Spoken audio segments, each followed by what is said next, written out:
guys, ito pala yung gun mix machine dito sa bar.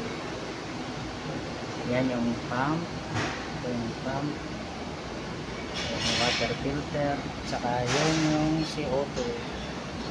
Yan yung magdadrive ng gas system.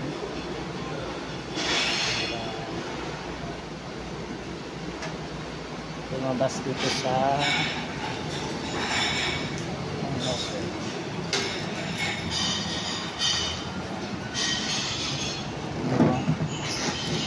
gun mix nozzle. Pipili ka dito water, tonic, ginger, Coke, Sprite. Yan yung lalabas yung